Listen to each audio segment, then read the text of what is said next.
Good afternoon, everyone, and thank you for being here today.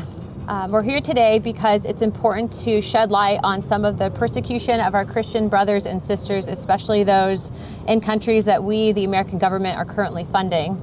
Religious liberty is enshrined in our First Amendment, and the Trump administration has made protecting Christians from persecution around the globe a clear priority. What is occurring in Ukraine, the persecution of the Ukrainian Orthodox Church, is a blatant example of the ongoing persecution of Christians today. American tax dollars should never support a government that is actively persecuting our brothers and sisters in Christ. I want to thank Catherine Whiteford for organizing the Orthodox Christian leaders from across the country to bring attention to this issue.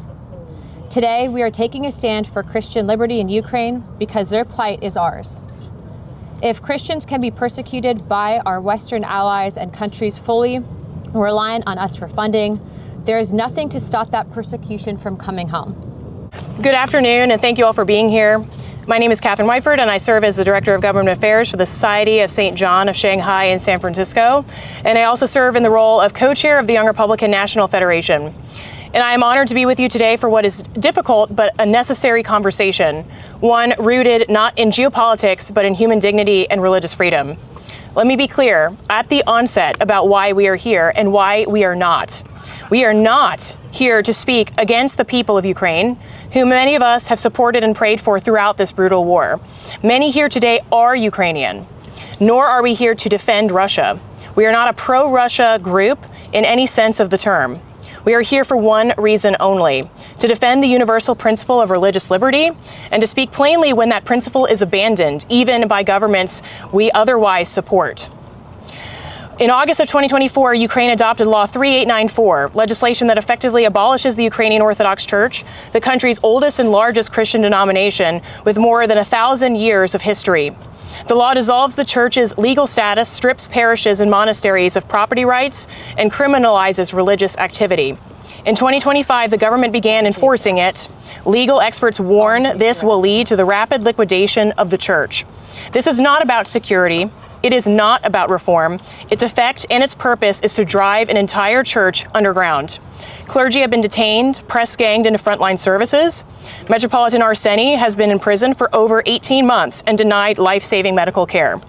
Metropolitan Onufry, the 80-year-old primate of the church and a native of Ukraine, has had his citizenship revoked by order of President Zelensky. Churches and monasteries have been seized, often violently, while police stand by and watch.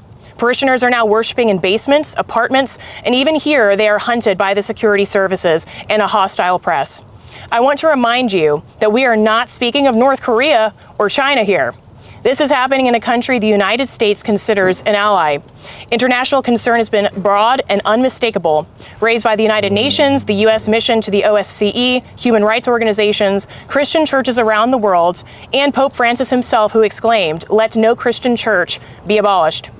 Ukraine's survival matters, its sovereignty matters, but a nation cannot defend freedom while abolishing it at the same time. Religious freedom is not a luxury to be suspended during wartime. If anything, wartime is when it is needed most. So here's what we are asking. Suspend and repeal Law 3894. Demand the immediate release of Metropolitan Arseny and an end to the impressment of clergy. Insist that Ukraine honor its constitutional and international obligations on religious freedom with real accountability measures enacted. And I will end with this. If Ukraine is to one day join the European Union, if it wants to remain aligned with the democratic world, if it hopes to retain the moral authority it seeks from its allies, then it must protect the rights of millions of its own people to worship in the Ukrainian Orthodox Church, because faith is not a crime, tradition is not treason, and religious freedom is not optional. Thank you. Any nation that turns its back towards God fails. That's why the Soviet Union fell. Communism is based on atheistic conditions, and we have to understand that we as a nation in America, if we turn our back on God, we will fail. And if we don't support other nations that are striving for religious freedom, we will also fail. So you have my unwavering support, and I would just hope that next Christmas will be happier for everybody. So with that, God bless you and your families, and Merry Christmas. I want to thank Representative Luna for bringing attention to the persecution of Orthodox Christians in Ukraine. It's clear that the situation on the ground is far different from what is portrayed by the mainstream media.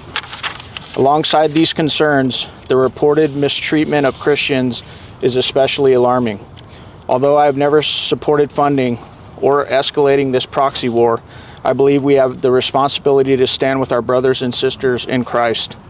Whether persecutions occur in Ukraine, Russia, Nigeria, or anywhere else, we should never hesitate to speak out against this injustice. Despite the increasing hostility, I want to commend the Trump administration's effort to defend religious liberty both at home and abroad. The president and his team have used the tools at their disposal to put a spotlight on perpetrators, end senseless bloodshed, and protect the most vulnerable. I also want to recognize the administration's work to bring this devastating conflict closer to an end. I'm hopeful that a resolution will not only save countless lives, but also bring relief from years of suffering and restriction on freedom of religion and speech. Thank you again, Representative Luna, for organizing this press conference. Let's continue to trust in God, stand firm in our convictions, and spread the gospel worldwide. Thank you.